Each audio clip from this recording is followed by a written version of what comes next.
Salut amis madrilènes, j'espère que vous allez bien. On est parti aujourd'hui pour la vidéo du jour avec au programme des informations mercato. On va faire aussi un petit retour sur le match face à Manchester City, quelques stats et on a quelques photos de cette rencontre, des photos qui nous montrent à quel point parfois le Real a mal négocié certaines situations.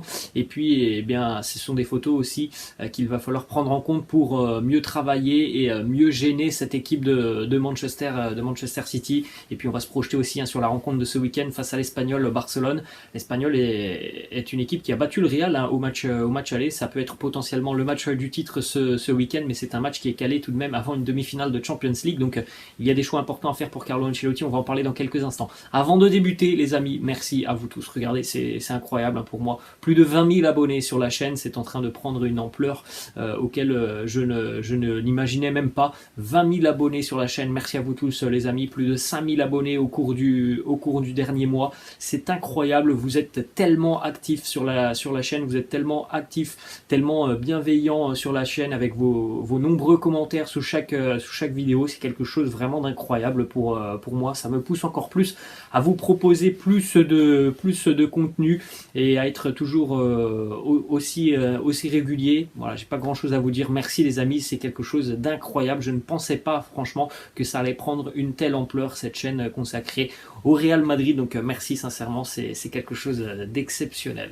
On poursuit les amis avec les deux unes des quotidiens madrilènes. Le quotidien AS qui titre La bandera de la remontada, le porte-étendard de la remontada. Du côté de l'Angleterre, Karim Benzema est vu comme la principale menace de ce Real Madrid.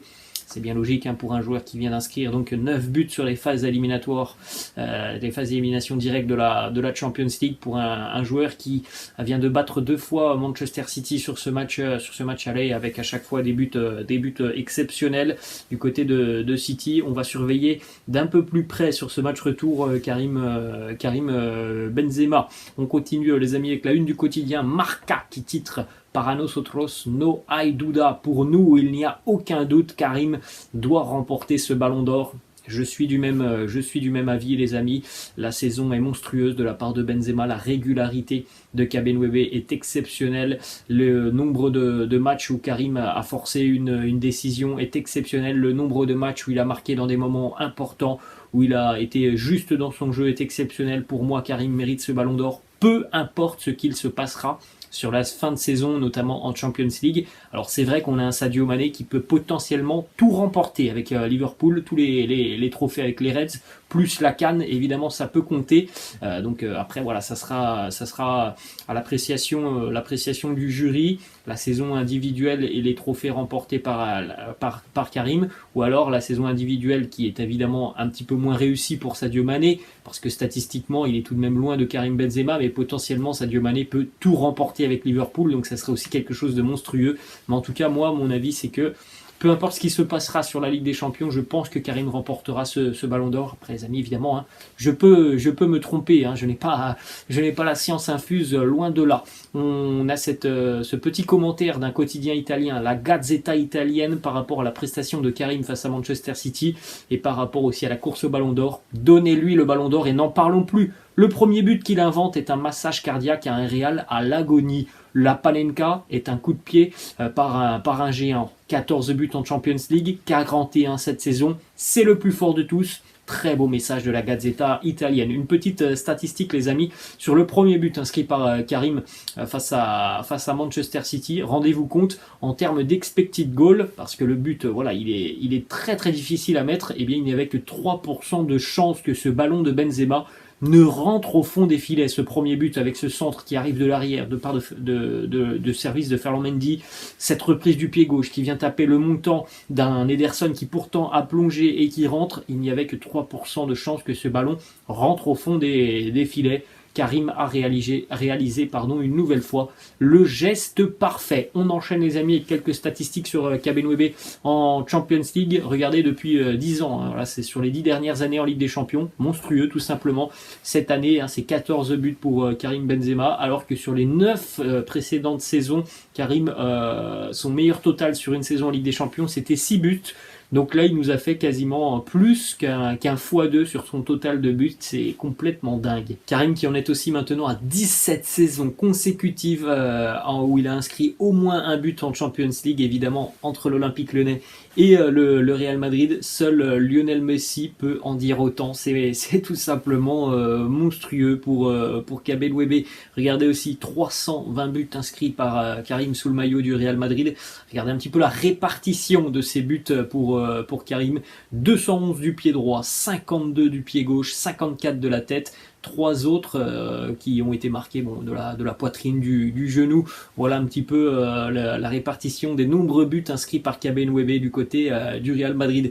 Karim qui est devenu aussi le premier joueur madrilène à atteindre la barre des 40 buts cette saison depuis Cristiano en 2017-2018. Plus aucun joueur du Real n'avait inscrit un minimum de 40 buts depuis 5 ans. C'est chose faite par Karim. Les stats sont tout simplement extraordinaire. La fameuse Panenka de Benzema face à Manchester City, évidemment on en avait parlé hier ou lors du débrief, ça ne lui est pas venu en tête dès lors qu'il a eu à tirer ce penalty. C'est évidemment un geste qui a été préparé sur des séances d'entraînement et notamment sur la dernière semaine après les 2 échecs face à Osasuna. Karim qui a voulu un petit peu changer certaines choses dans sa façon de tirer, puisque notamment le gardien d'Osasuna avait très bien lu sa façon de tirer les pénaltys, que les gardiens l'étudient beaucoup. Donc son coéquipier Rodrigo l'a annoncé hier. Benzema n'avait rien dit à personne, mais lors des 2 dernières séances d'entraînement, il avait répété les pénaltys et s'était notamment essayé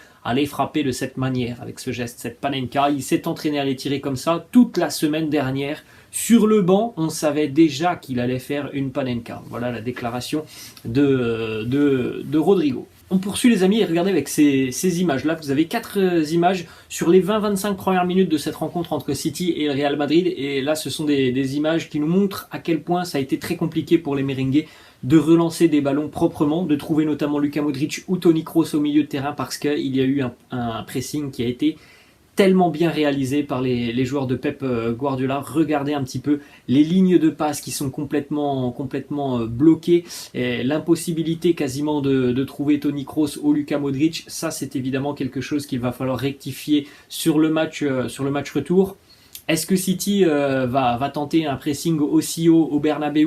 On n'en est pas sûr et on peut même se dire qu'il n'y aura certainement pas un pressing aussi intense des Citizens, mais en tout cas c'est quelque chose qu'il faut absolument travailler côté madrilène, le fait de sortir beaucoup plus rapidement de la pression imposée par les Sky Blues de City, le fait aussi, regardez cette image là, on joue la 23e, il y a 2-0, d'être beaucoup plus intelligent dans les phases de pressing. Là par exemple sur cette situation, ça a été le cas assez souvent sur cette rencontre. Beaucoup trop facile pour City de sortir de ce pressing. Bernardo complètement libre au milieu de terrain parce que le pressing et l'intensité mise par les madrilènes n'a pas été effectuée de manière intelligente et coordonnée. D'autres images, regardez, hein, c'est toujours très compliqué. Le nombre de joueurs, on a 7 Citizens quasiment dans les 30 derniers mètres du Real et toujours évidemment très bien placé. Donc c'est très compliqué d'aller chercher des relais au milieu de terrain, et parfois quand Thibaut Courtois voulait sauter des lignes, il n'avait pas forcément la justesse pour le faire d'une bonne manière. On termine avec cette dernière image. C'était beaucoup mieux à partir notamment de l'entrée d'Eduardo Camavinga parce qu'on avait une équipe madrilène sur l'aspect défensif. Là on ne parle plus de relance, mais sur l'aspect défensif c'était beaucoup mieux.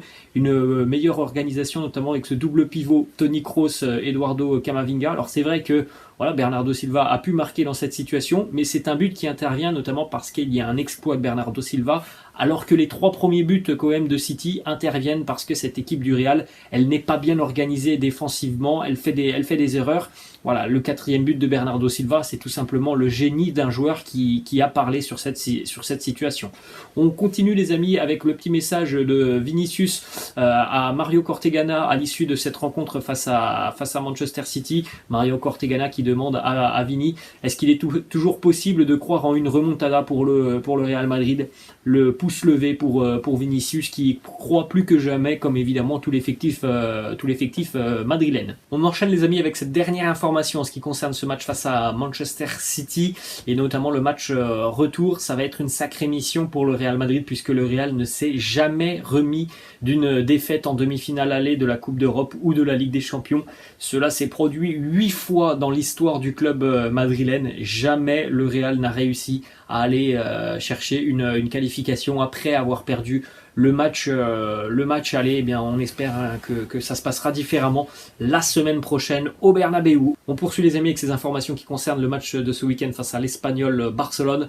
Rotation ou non rotation, voilà le dilemme pour Carlo Ancelotti face à l'Espagnol. Moi, je vous ai donné mon avis hier. Je pense que ce week-end face à l'Espagnol, il faut absolument faire tourner au maximum le 11 madrilène. Le plus important maintenant, ça sera le match de mercredi prochain face à City. On veut des joueurs qui physiquement soient plus que prêts et soient tout simplement directement dans le rythme de cette rencontre. Donc pour moi, il est évidemment inconcevable de ne pas faire tourner le 11 ce week-end face à l'Espagnol Barcelone. Donc je pense qu'il y aura pas mal de turnover par rapport à cette rencontre. Karim Benzema et Luka Modric vraisemblablement seront au repos ce week-end face à l'Espagnol Barcelone. Ce sont des joueurs évidemment très importants pour Carlo Ancelotti. Il ne veut absolument rien risquer avant d'affronter cette équipe de City. Et puis regardez aussi ce qui pourrait se passer notamment au sein de la défense madrilène.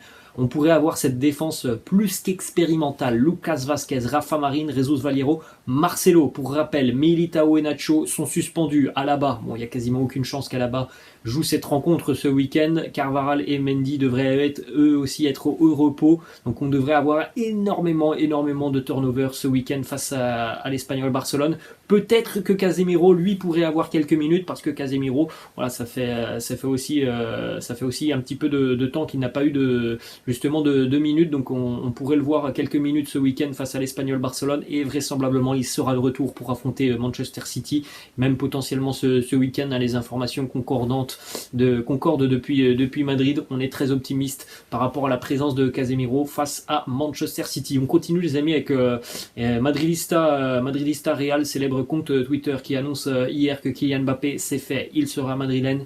Tout comme Antonio Rüdiger. Alors il a pas donné beaucoup d'informations, mais voilà, c'est un compte qui est tout de même certifié sur Twitter et qui annonce voilà que pour Mbappé et Rüdiger c'est fait, c'est dans les petits papiers.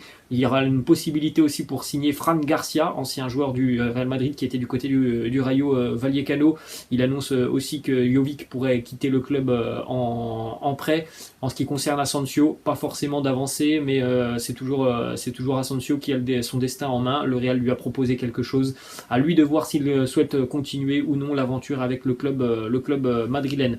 Ensuite, on enchaîne justement avec une autre information en ce qui concerne le mercato. Ça concerne Dani Ceballos. La situation de Dani Ceballos a pris un tournant ces dernières semaines côté madrilène. Carlo Ancelotti est très heureux de ses performances, de son professionnalisme, notamment sur les séances d'entraînement. Un joueur qui n'a pas eu beaucoup de temps de jeu, mais qui a montré des choses quand on a fait appel à lui assez récemment du côté des dirigeants madrilènes. Certaines voix au club réclament une prolongation de contrat pour Dani Ceballos au détriment d'un départ sur le mercato estival. Moi j'en ai parlé la semaine dernière. Je pense que c'est un joueur qui peut avoir un rôle important à jouer la saison prochaine. Ensuite on continue les amis avec une information qui concerne Aurélien Tchouaméni. On est beaucoup moins optimiste qu'il y a quelques semaines côté madrilène parce qu'il y a beaucoup de clubs anglais qui sont venus au renseignement auprès de Tchouaméni et parce que financièrement ça peut être compliqué pour le Real de concurrencer ces clubs anglais. Le quotidien Transfermarkt qui nous fait ce petit graphique de l'évolution du prix d'Aurélien Tchouaméni depuis 3 ans maintenant, estimé actuellement à 40 millions d'euros. Je pense sincèrement que dès lors qu'il va quitter Monaco, ça ne sera pas 40 millions d'euros. Je pense que ça sera proche peut-être des 60 millions d'euros. Je pense pas que Tchouaméni partira pour 40 millions d'euros. Je pense que ça sera un petit peu plus tout de même. Et on va terminer les amis avec cette réaction de Florentino Pérez. C'était à Manchester mardi après qu'un fan lui ait demandé de signer Mbappé et Haaland. Cette réaction avec les deux bras, les deux mains levées de Florentino Pérez et un grand sourire. Bon, pour le dossier Haaland, il n'y a pas forcément de nouvelles informations.